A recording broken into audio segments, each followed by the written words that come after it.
And again, my name is Flose Boursiquot. If you want to find me on social media, you can find me at Let It Flows. On Instagram, it's Let It Flows Poetry, or just come see me in the back, and I have my books there as well. The piece I'm going to start with is career. So millennials have this thing about us where the idea of a 9-to-5 just sort of scares us. And we'd rather do all these creative things and wander in the forest. And that's sort of what inspired this piece. So career. I'm not quite sure what it is I do. If I had to guess, I would say that I live. It's a career that doesn't pay much, but the benefits are worth it. I'm able to breathe. I love without end. I feel the spirit of the universe in the way my ligaments hold my bones in place. When an urge knocks, I follow.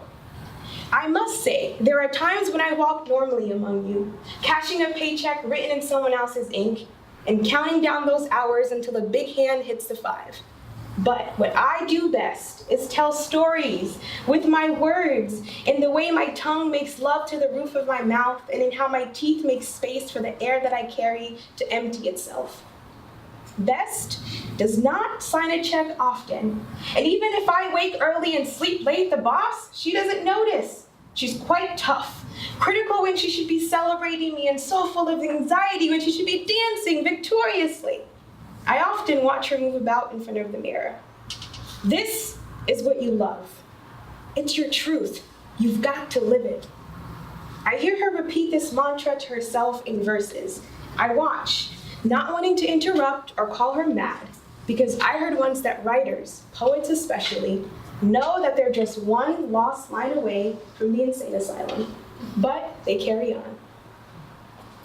So I grew up in a small town in Haiti called La Vallée-Jacmel. My dad was a congressman, and we ended up seeking asylum and coming to the United States for safety. We were just in danger. And so this next piece, it's quite short, but it just tells you a little bit about that as well. Becoming. You've got to make space for life, my father tells me. He says it carefully. He wants to make sure that he supports my childhood, I mean my dreams. But he wants to remind me that life, it just hurries by. It's his fatherly duty to try. God will ask that of him on Judgment Day. I look into my father's eyes and see a boy who chased his dreams, and I mean that literally. The first time he stepped foot on an airplane was because he won a marathon. I picture him running until Haitian earth covers him, chasing a life of politics, a strong wife, and 3 beautiful children. He won it all, but politics always chases back. It chased him so far, he had to carry that strong wife, those 3 beautiful kids, all the way to an American dream he never wanted. This next piece is titled Women Who Menstruate. So a lot of the pieces I write, again, are political, and the fact that menstruation is political is crazy, but it is. And there are a lot of young girls, and one of the things I love about Malala and love about the Malala Fund is their desire to really educate the world on the reality that 130 million girls around the world are not educated and they can't go to school. And for some of them, it's because of things like getting their period. They don't have access to sanitary napkins or anything to help them deal with that very natural thing that most young girls experience. And so that's what inspired this piece. Women who menstruate. When the bed becomes extra difficult to crawl out of in the morning, and sweets pay no mind to the sway of the hips, it's Mother Nature who knocks at the door. She comes with a powerful reminder, baby girl, your womb is a treasure. Not in the way conservatism begs you not to share what is in between your welcoming thighs, but a reminder that says you can grow pearls inside of the walls of your oyster shell. This month is not your time to multiply clusters of cells into a fully formed life, but there's beauty in this process too. So don't throw away those stained sheets and period panties. They're your mural. Isn't it wonderful how your body paints beautiful reds and browns? Isn't it incredible how the volcano inside of you ruptures? Some quakes crack the walls and others only explode with a stir. Isn't it marvelous how your cells communicate, speaking in a language you can't hear or see, but feel with each cramp or temperamental snap? My dear women who menstruate, you are part of a tribe. There are a couple of billion of us all over the world. We've got to take care of each other. Some of our sisters can't afford white sheets or pretty panties. Some of our sisters are bedridden for days. Some of our sisters use diva cups. Some of our sisters have to miss school because they have nothing to collect the reds and browns. Some of our sisters are just starting out, and some of our sisters bleed for weeks. Some of our sisters don't bleed enough to create the life they crave. But through it all, we're a menstruating tribe, and we've got to watch out for each other, period.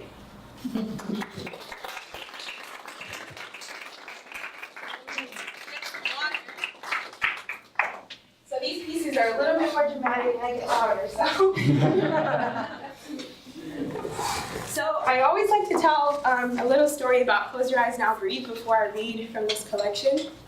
So I've been writing poetry for about 15 years. I'm 26 years old, so that's basically my entire life. And I came to poetry again to process a lot of change. I mean, we went from living in a small town in Haiti, from being upper middle class in Haiti, to my parents having to work 2 jobs. My dad went from being a politician to working at a factory. So a lot of changes. And it was again that time when kids thought, and adults as well, stereotyped Haitians, anybody who came from Haiti. There were all these rumors that, Haitians are banana boat people, or they carry HIV. So it was very difficult. But then I was also dealing with all of these different feelings and thoughts about abuse and trauma. And so poetry just became a place where I could go and just sort of be. And this book sort of takes all of those experiences and just puts it out there. And it's empowered me in a way that I've never imagined it could.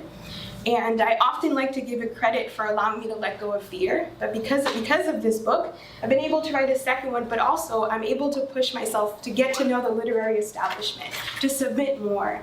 And if there's anything I like to say to students and anybody who I present in front of, it's just to let go of fear. Whatever that thing it is you want to do, just do it. It's not going to be easy. It might suck, but who cares, right? Just keep trying.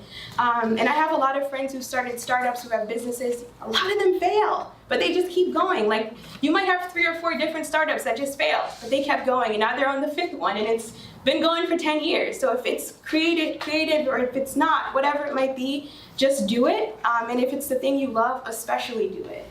But I'm gonna stop rambling and get on with this. Loudmouth. There's a place for loudmouth women who care about the world in the way that I do. A space in which our thoughts and anxieties can live harmoniously.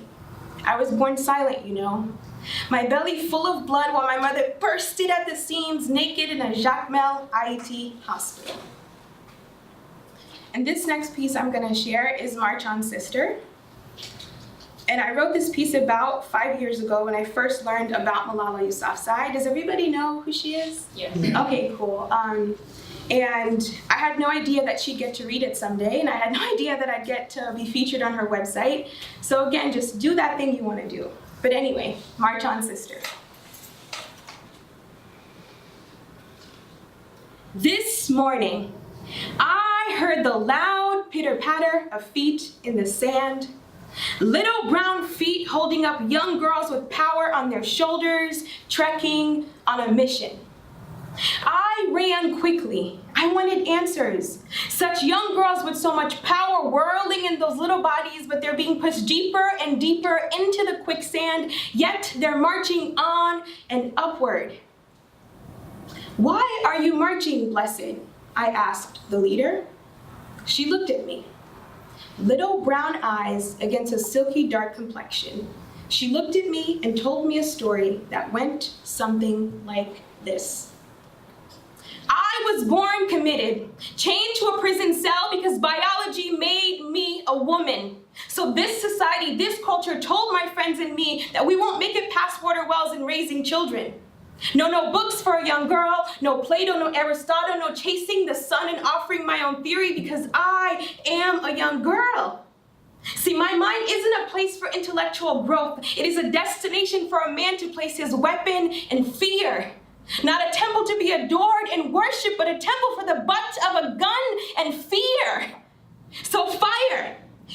I watched them fire bullets into our minds, compact silver shots of manipulation, transplanting colonized ideals into our bodies, raping us silently, birthing more like them and more unlike us, more silent women, more plastic women, more and more and more, until time rids our world of young women like me.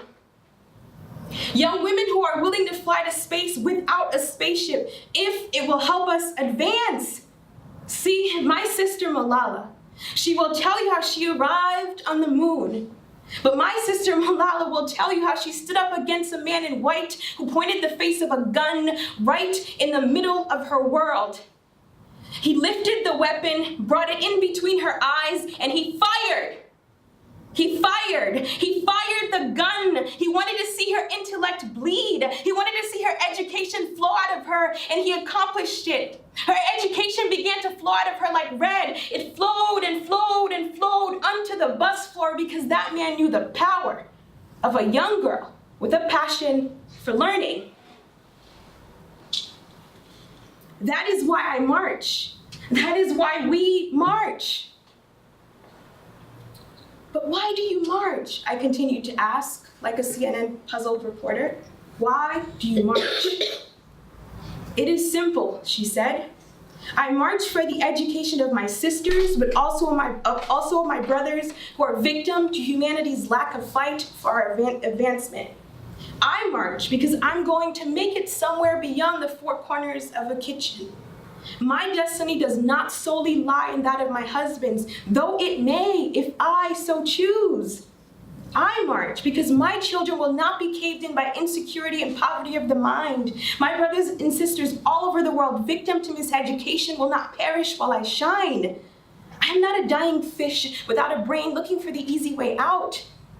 I have seen the light. I know how to lead the way. So I march every day with my sisters, hand in hand I march, and we will continue to march until our footprints burn through concrete walls and bring this system on its back, because we are young girls to be women and mothers, and we deserve to be educated equally among our brothers. And that's when Blessed turned to me with little brown almond eyes rayed in strength and politely asked, well, why aren't you marching?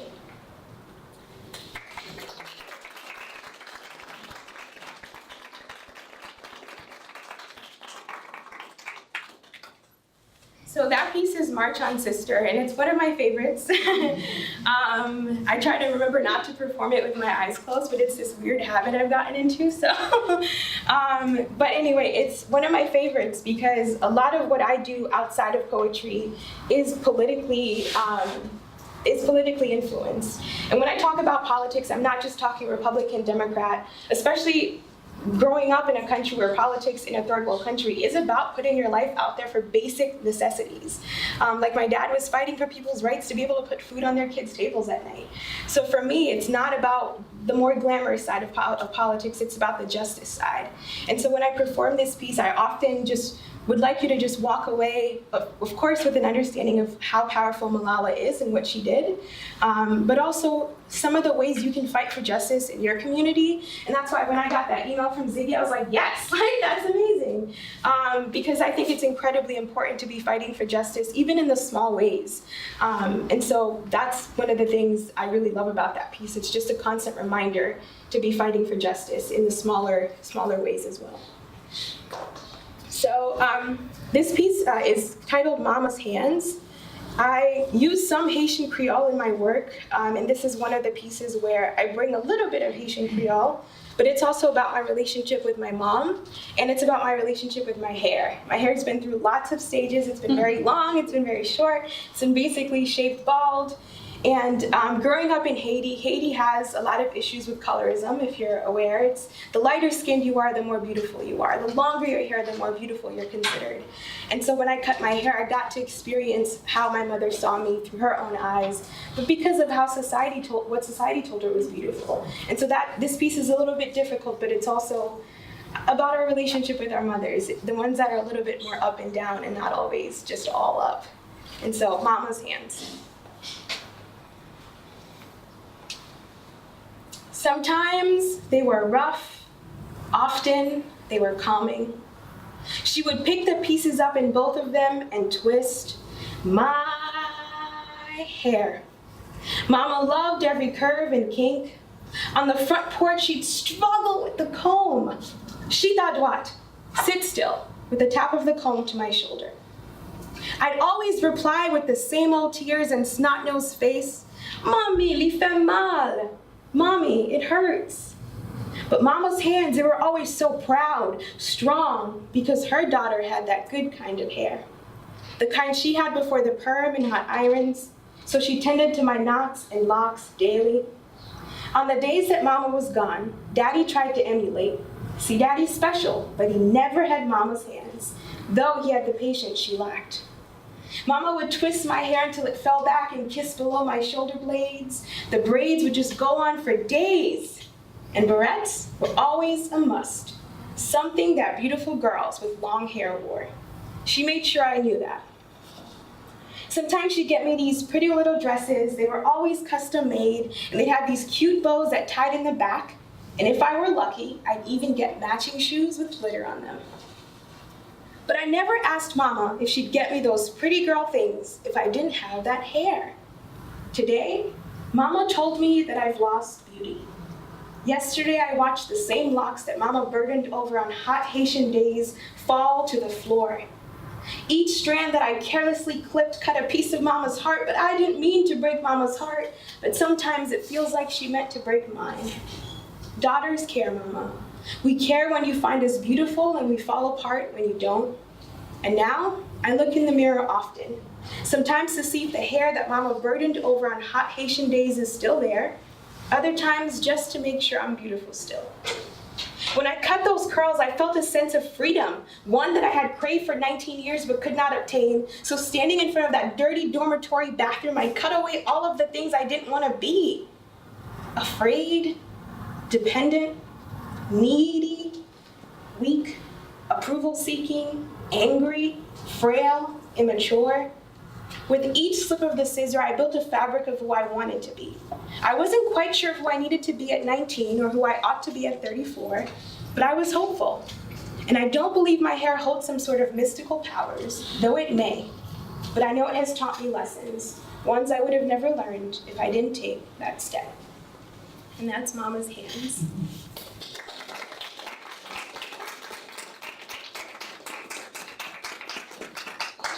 And I just want to close out with a couple of short pieces. Sometimes people will read my collections and they're like, wow, that's like a lot of tough stuff. And I'm like, yeah, dude, 'cause that's my life. But I thought to include some love poems in loudmouth just to lighten things up a little bit. And just to tell you a little bit about how these two books are different. This one sort of, you just get lost in it. There are no page numbers. It's basically written out of collections of spoken word poems, and it's sort of my Goodbye to Fear collection. Where with this one, I went a lot more traditional written poetry versus performance poetry. There's page numbers, it's more biographical. Well, actually both kind of are, but it's just a little bit more experimental. And that one I think is consistent in that it's a lot of spoken word and it's a lot of tougher stuff. And yeah, I'll just keep going. But these are the last two I'll share. I dream you up. Let's fall in love in a tiny studio apartment with aloe growing on the windowsill. Lavender will be our favorite scent because it calms my anxiety and purple brings out your eyes. I want to be buried deep in your chest and feel the experience of your fingertips searching for the treasure in my afro. In the morning, I'll roll over and smell what you have cooking up in the kitchen.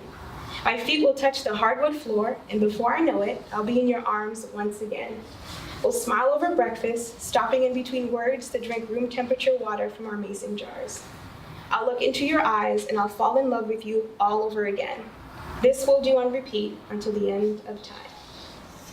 And this last one is if. If I had you as my own, I'd love you like the moon kisses the sun day after day. I'd sprinkle compliments on your pillow and I'd drown your bathwater in beauty. If I had you as my own, every song on the radio would be your favorite, and I knew just what to play when your face creases in that way I don't like. I'd know the right beats to match your Saturday night hip, because if I had you as my own, I'd love you honestly, without chains, and these daydreams would end in late night kisses right by your side. And that's it.